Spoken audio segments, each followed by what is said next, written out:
नमस्कार दोस्तों, मेरा नाम है विमल सिंह। बालाजी स्टडी अड्डा में आप सभी का स्वागत है। आज के इस वीडियो में हम बात करेंगे जो आपका बिहार शिक्षक भर्ती की आंसर की आई है, प्रोविजनल आंसर की। उसमें बहुत सारे आंसर आपको देखने को मिल रहे हैं गलत। उसको लेकर के कौन से आंसर सही होंगे, क्या उनका प्रमाण है। आपको एक बात का अवश्य ध्यान रखना है कि जो भी आप यहाँ पर आंसर के लिए करके आपत्ति दर्ज कराएंगे उसके लिए आपके पास एक ठोस प्रमाण जरूर होना चाहिए। ऐसा नहीं कि आपने गूगल पे सर्च किया, आपको दिख गया और आपने डायरेक्ट आपत्ति दर्ज करा दी। या तो एनसीईआरटी या तो एससीईआरटी या तो फिर कोई ऑथेंटिक बुक का आपको चुनाव करना है। सबसे पहले हम बात करते हैं, पहला प्रश्न कौन सा है, वो है मैथ का, जो कि यहाँ पर आप साइड बाई साइड में आपके लिए क्वेश्चन भी दिखाता हुए चलूंगा और बात करूंगा कि क्या उसमें आंसर दिया गया और क्या हो सकता है।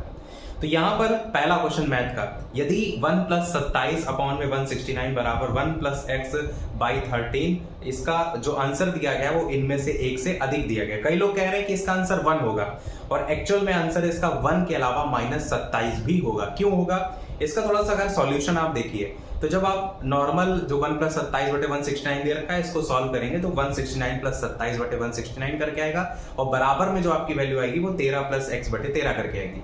इधर साइड जब और नेक्स्ट स्टेप में सॉल्व करेंगे तो 196/169 अंडर रूट में वैल्यू रहेगी।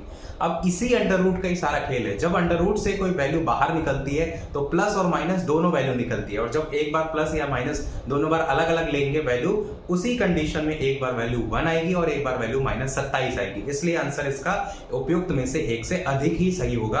कोई भी यहाँ पर आपत्ति दर्ज करने का मतलब नहीं रह जाएगा। अगला क्वेश्चन देखते हैं, भारत की किस संस्था का आदर्श वाक्य है धर्मो रक्षति रक्षिता करके। कानून तभी रक्षा करता है जब उसकी रक्षा की जाती है।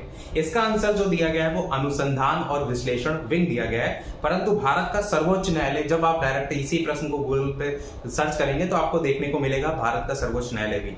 अब भारत का जो सर्वोच्च न्यायालय है, विकिपीडिया पर अगर आप जा करके डायरेक्ट इसका देखें ध्येय वाक्य तो ये साइड में आपको देखने को मिलेगा यतो धर्मा यतो जया करके, जो कि एक संस्कृत श्लोक है। भारत के सर्वोच्च न्यायालय का ध्येय वाक्य के रूप में जाना जाता है। महाभारत में कुल 11 बार आता है और इसका मतलब है जहां धर्म है वहां जय है, जीत है। और जो ऊपर क्वेश्चन में पूछा गया था उसका अर्थ क्या था कि कानून तभी रक्षा करता है जब उसकी रक्षा की जाती है। तो दोनों अलग अलग हैं, यानी इसमें भी आंसर अनुसंधान और विश्लेषण जो विंग दिया गया है वो सही दिया गया है, भारत का सर्वोच्च न्यायालय नहीं होगा। बाकी एक चीज ध्यान दीजिएगा, मैंने चेक किया है, इन केस किसी ऑथेंटिक बुक में दिया हो, कहीं पर एनसीईआरटी एससीईआरटी में अगर कोई इस तरीके को लेकर के दिया गया हो तो जरूर कमेंट में बता दीजिएगा, तो मैं अलग से आपको जरूर बता दूंगा।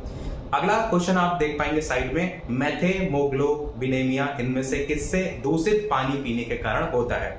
यहां पर आंसर दिया गया है इनमें से एक से अधिक, जबकि इसका आंसर सही क्या होना चाहिए, इसका सही आंसर होना चाहिए नाइट्रेट। क्यों सही होना चाहिए, क्योंकि आप साइड में देख पा रहे हैं ये बुक एनसीईआरटी कौन सी क्लास की ये बुक है, क्लास 11th की एनसीईआरटी की केमिस्ट्री की बुक है। और इसमें जो चैप्टर है चैप्टर नंबर 14 यूनिट 14 है, जिसमें ही बात की गई है। यहाँ पर आप सारे जो मेटल्स देख पा रहे हैं इसमें लेड, सल्फेट, उसके बाद नाइट्रेट। नाइट्रेट में थोड़ा सा पढ़िए क्या लिखा है, the maximum limit of nitrate in drinking water is 50 ppm और excess nitrate in drinking water can cause disease such as, और वही नाम दिया गया है मेथेमोग्लोबिनेमिया, जिसको शॉर्ट ब्रैकेट में ब्लू बेबी सिंड्रोम में लिखा है। यानी यहाँ पर क्लियर तरीके से बात किसकी की गई, नाइट्रेट की ही की गई है। और एनसीईआरटी अगर आधार है आपका तो फिर ये आपका आपत्ति दर्ज कराने लायक प्रश्न है।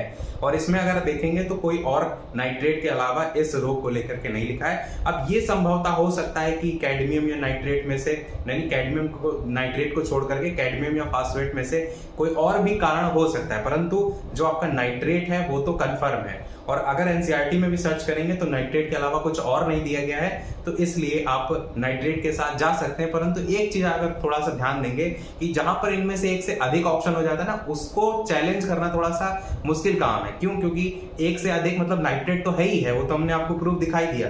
कैडमियम या फास्फेट का प्रूफ कहाँ है, क्योंकि इसको सर्च करेंगे ये नहीं आपको मिलेगा, पर नाइट्रेट मिल जाएगा। तो मैंने इसलिए आपको दिखा दिया कि अगर आप चाहते हैं चैलेंज करना तो कर सकते हैं, और आधार भी मैंने एनसीईआरटी के बुक को आपको दे दिया। अगला क्वेश्चन आपका, किसके नेतृत्व में चिपको आंदोलन को मजबूती जो है वो मिली थी।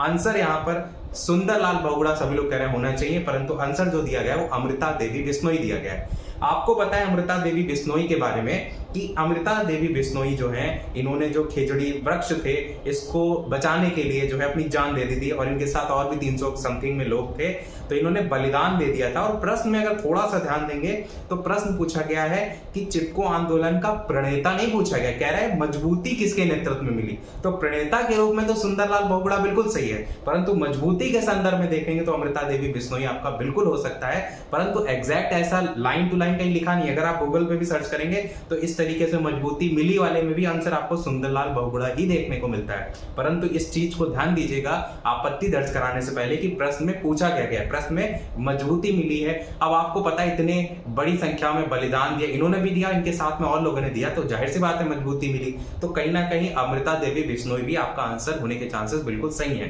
बाकी अगर प्रणेता पूछता उस कंडीशन में फिर सुंदरलाल बहुगुणा बिल्कुल होना चाहिए था, परंतु यहां पर मुझे नहीं लग रहा कि आपका सुंदरलाल बहुगुणा सही होगा।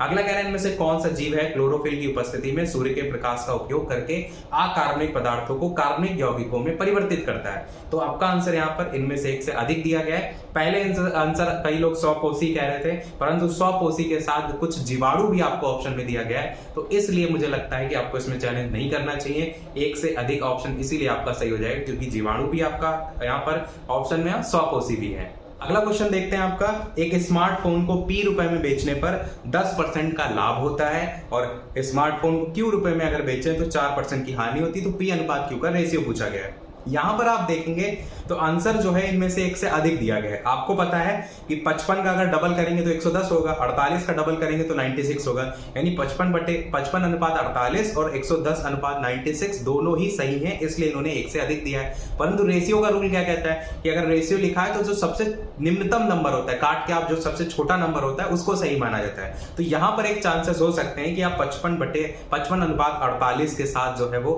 जा सकते हैं, परंतु आपको पता है जब इनमें से एक से अधिक ऑप्शन दे दिया इन्होंने तो फिर 110 अनुपात 96 भी अपने आप में सही है। अगर इनमें से कोई एक सेलेक्ट करना होता तो आप हमेशा रेशियो में छोटा नंबर जो होता है मतलब काट के, जैसे लिखा है आपका 4 और उसके अनुपात में 8 लिखा है तो आप काट देते हैं ना 2 से, तो जो काटने के बाद वैल्यू आती है उसको सही माना जाता है रेशियो के रूल के अकॉर्डिंग। परंतु यहाँ पर जब दोनों ही रेशियो में वैल्यू तो सही है, अब उसका डबल करके लिखा हो या जैसे भी लिखा हो, पर इनमें से एक से अधिक यहाँ पर भी ऑप्शन दिया गया है। कुल मिलाकर के लगभग ये भी सही लग रहा है अगर रेशियो को ना देख करके आप ऑप्शन के साथ जाएं तो। एक सामान्य अगला क्वेश्चन आपका, एक सामान्य नेत्र लेंस की नाभिक दूरी होती है लगभग कितनी। अब यहाँ पर 25 सेंटीमीटर कई लोग आंसर यहाँ पर सोच रहे हैं, परंतु यहाँ पर प्रश्न में जो है वास्तविक दूरी नहीं पूछा गया है। क्वेश्चन आता है सामान्य नेत्र की वास्तविक दूरी जो है इस तरीके से क्वेश्चन, उसका आंसर होता है 25 सेंटीमीटर। यहाँ पर प्रश्न में नाभिक दूरी पूछी गई है, तो इसलिए मुझे लगता है कि आपको इसमें भी चैलेंज करने का कोई मतलब नहीं है। 2 सेंटीमीटर जो दिया गया आंसर वो बिल्कुल सही होगा। अगला क्वेश्चन आपका चैलेंज करने वाला है। आप कहेंगे कि कोई चैलेंज वाला आ ही नहीं रहा है, तो मतलब क्या बनता है, ये क्वेश्चन है चैलेंज वाला। क्यों? देखिए, स्थानांतरणशील कृषि के स्थानीय नाम और संबंधित देश का सही युग्म इनमें से कौन सा है। यहां पर जो आंसर दिया गया है वो आपका दिया गया है चीना बांग्लादेश, परंतु जो आंसर होगा वो लदांग मलेशिया जो आप देख रहे हैं वो बिल्कुल सही होगा। क्यों सही होगा? ये आप एनसीईआरटी का पेज देखिए, ये एनसीईआरटी जो पेज देख रहे हैं ये कौन सी क्लास की एनसीईआरटी? क्लास 10th की एनसीईआरटी है, एग्रीकल्चर की एनसीईआरटी है। और ये जो आप यहाँ पर पेज देख रहे हैं इसका पेज नंबर पड़ा हुआ है, इसमें नहीं, इसमें कृषि करके 43 पेज नंबर पर है ये। अब यहाँ पर देखिए क्या आप जानते करके नीचे सबसे देखिए कि स्थानांतरित कृषि विश्व के विभिन्न भागों में विभिन्न नामों से जानी जाती है, जिसमें लदांग मलेशिया क्लियर लिखा है और एनसीईआरटी इसको तो फिर आप कोई गलत कर ही नहीं सकते। तो यही आपका यहाँ पर सही होगा आंसर। यहाँ पर जो लदांग मलेशिया ये वाला आपका सही होगा, यहाँ पर आंसर गलत दिया गया है। चलिए देखते हैं अगला क्वेश्चन। अगला क्वेश्चन है आपका ये वाला, हुंकार हिंदी साप्ताहिक पत्रिका के प्रकाशन से इनमें से कौन संबंधित है।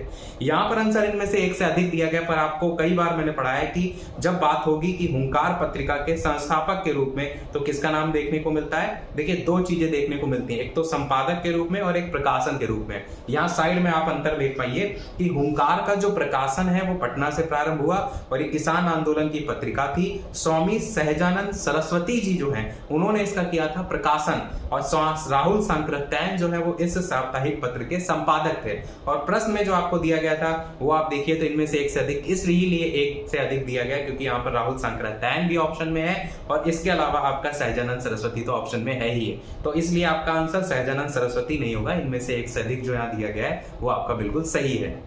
अगला देखते हैं आपका 62 प्रश्न, 1918 के किस महीने में चंपारण कृषि कानून, चंपारण एग्रेरियन एक्ट करके जो पूछा गया था, यूरोपीय नील बागान के स्वामी के विरुद्ध पारित हुआ था?